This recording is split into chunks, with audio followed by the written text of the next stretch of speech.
प्रिय विद्यार्थियों, मैं प्रहलाद साह वर्मा से आचार्य संस्कृत बाबा नारायण दास राजकीय कला महाविद्यालय जमुनपुरा जयपुर एमए फाइनल संस्कृत के चतुर्थ पेपर में हम कारक प्रकरण पढ़ रहे थे, जिसमें द्वितीय विभक्ति का अध्ययन हम लोग कर रहे हैं। इसमें एक वार्तिक है, अभितय परितय समया निकषा हा प्रतियोगे अपि।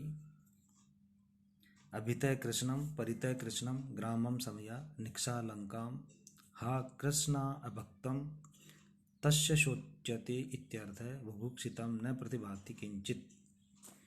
ये वार्तिक हम लोग पढ़ रहे हैं। अभितय अर्थात दोनों ओर, या परितय अर्थात चारों ओर या सब ओर। समया निकषा दोनों का अर्थ होता है समीप। हा हा का मतलब हाय और प्रति, इनके योग में द्वितीय विभक्ति होती है। ये शब्द अगर आते हैं तो इनके योग में, इनके साथ आने वाले शब्दों में द्वितीय विभक्ति होती है।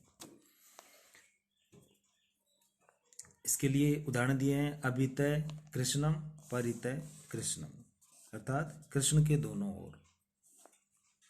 यहाँ अभितय के योग में कृष्ण शब्द से द्वितीय विभक्ति हो गई है। इसी प्रकार परितय कृष्णम, कृष्ण के चारों ओर या सब ओर, कृष्ण के चारों ओर। परितय कृष्णम अर्थात कृष्ण के चारों ओर या कृष्ण के सब ओर। ग्रामम समया अर्थात गांव के समीप। निकषा लंकाम अर्थात लंका के निकट। निकषा का मतलब निकट होना। हा कृष्णा भक्तम, हा कृष्ण अभक्तम अर्थात हाय कृष्ण का अभक्त, वह शोचनीय है। तस्य शोच्यते इत्यर्थ है, वह शोचनीय है, यह अर्थ है इसका। हाय कृष्णा भक्त का, कृष्णा भक्त का अर्थ ये होता है कि यह बड़ा शोचनीय है। बुभुक्षितम न प्रतिभाति किंचित, बुभुक्षितम न प्रतिभाति किंचित। प्रतिभाति पे प्रति आ गया तो प्रति के योग में यहाँ बुभुक्षितम में द्वितीय विभक्ति हो गई है, अर्थात भूख को कुछ भी नहीं सूझता है। इन सभी के योग में द्वितीय विभक्ति हो जाती है।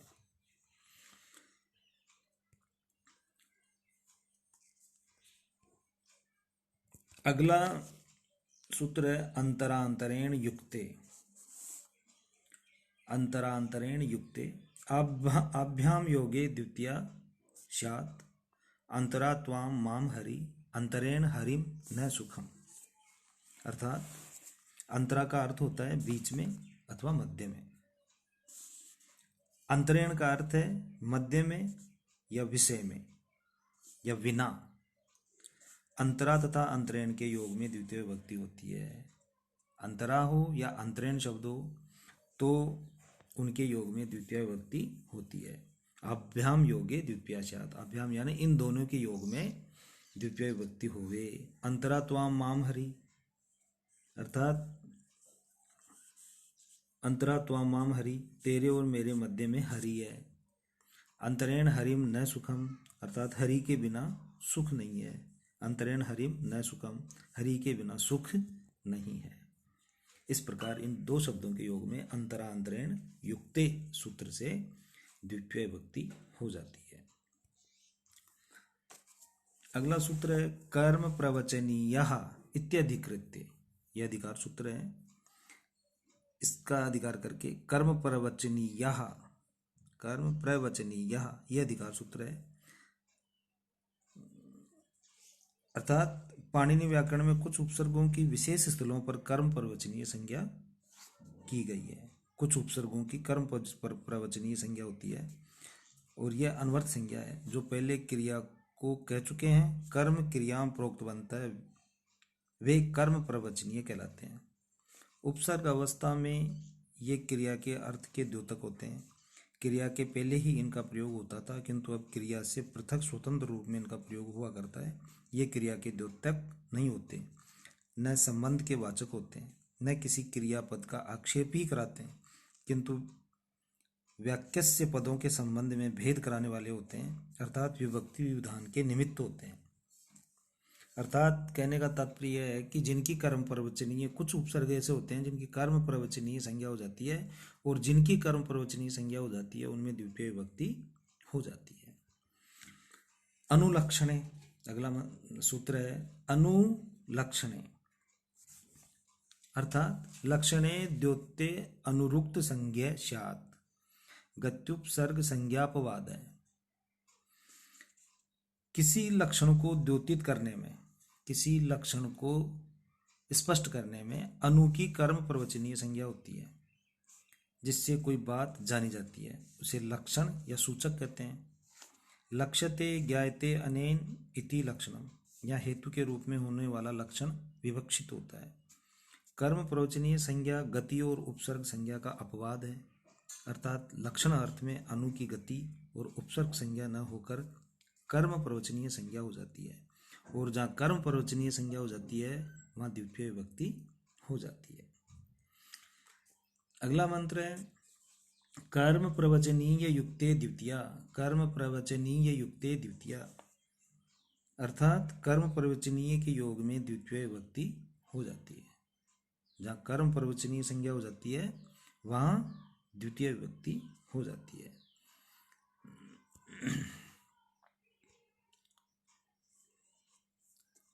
इसके लिए दिया हुआ है एतेन योगे द्वितीया स्यात् प्रजन्यो जप मनु प्रावर्षत हेतुभूत जपोपलक्षितम वर्षणम इत्यर्थ है। परापि हेतु इति तृतीया अनेन बाध्यते, लक्षणे इत्थम भूत इत्यादि न सिद्धे पुनः संज्ञा विधान सामर्थ्यात्, अर्थात कर्म प्रवचनीय के योग में द्वितीय विभक्ति हो जाती है, और प्रजन्यो जपम अनुप्रावर्षत, इसका अर्थ है हेतु रूप जप से उपलक्षित वर्षा, यानी कि जप करने पर वर्षा होती है। वर्षा का हेतु क्या है? जप करना है, इसलिए हेतु रूप में उपलक्षित हो रहा है, अर्थात जप करने से उसके पश्चात वर्षा हुई।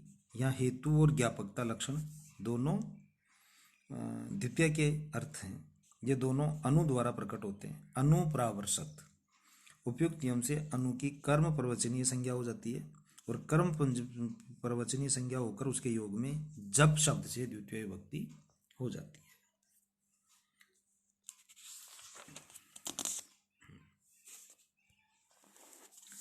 अगला सूत्र है तृतीयार्थे अस्मिन् द्योते अनुरुक्त संज्ञा स्यात् नदीम अन्व्यवसिता सेना नद्या से संबंधेत्यर्थ है शीय बंधने तय,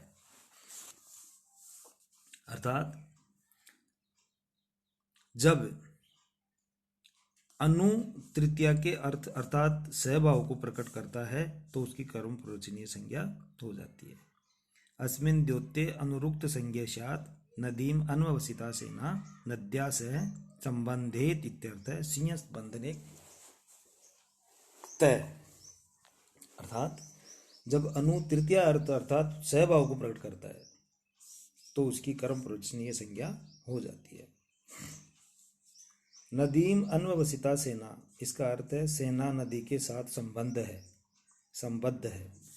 नदीम अनु अवसिता में अवसित शब्द अब उपसर्ग पूर्वक सिंह बंधने धातु से एक तय प्रत्यय होकर बना है, अतः संबद्ध अर्थ होता है।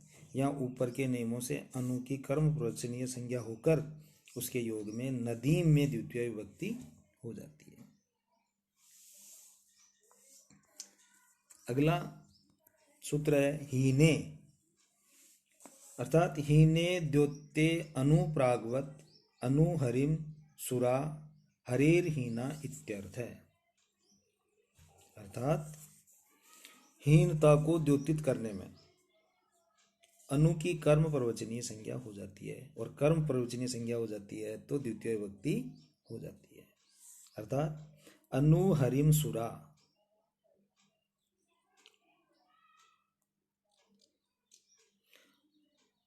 अनु हरिम सुरा हरेर हीना इत्यर्थ है। इसका अर्थ है देवलोक हरि से हीन है।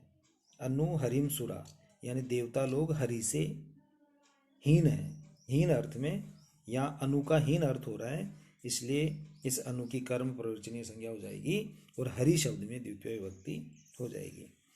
यहाँ अनुहीन अर्थ को द्योतित करता है, अतः इसकी कर्म प्रवचनीय संज्ञा हो जाती है और इसके योग में हरि शब्द से द्वितीय विभक्ति हो जाती है। जिस शब्द में द्वितीय होती है उससे भिन्न पदार्थ की हीनता प्रकट हुआ करती है। यहाँ हरि की अपेक्षा देवों की हीनता प्रकट हो रही है। अनु हरिम सुरा अर्थात हरेर हीना इत्यर्थ है कि जो ये सुरा है, ये जो देवता है, ये हरि से हीन है, इसलिए हीन अर्थ में अनु की कर्म प्रवर्चनीय संज्ञा हो गई और हरि शब्द में द्वितीय विभक्ति हो गई है।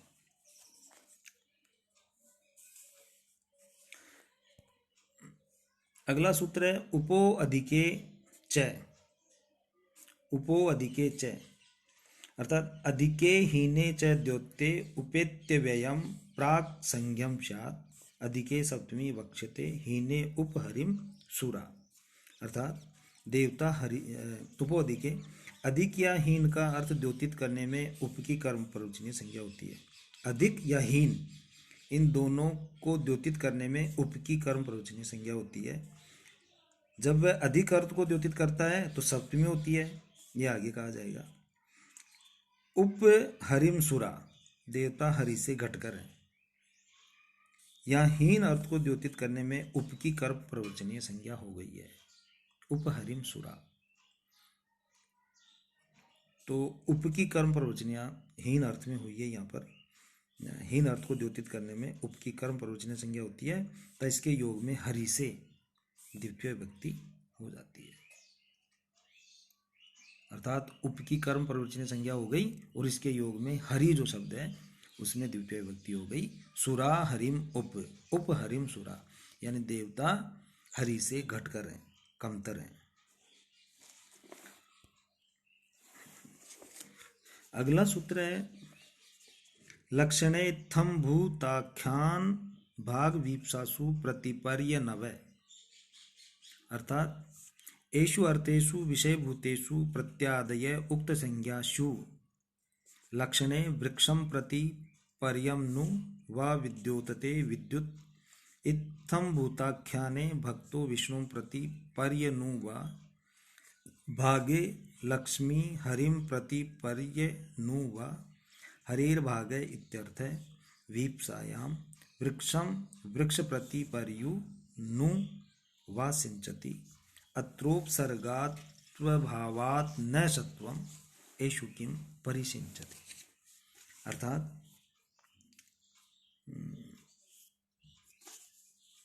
लक्षण आदि अर्थों में प्रति, परि तथा अनु की कर्म प्रवचनीय संज्ञा हो जाती है। लक्षण आदि अर्थों में अगर किसी का लक्षण आदि बताया जा रहा होता है, लक्षण आदि को प्रकट किया जा रहा है, अर्थात लक्षण आदि के अर्थ के साथ में प्रति, परि तथा अनु इनकी कर्म प्रवचनीय संज्ञा होती है।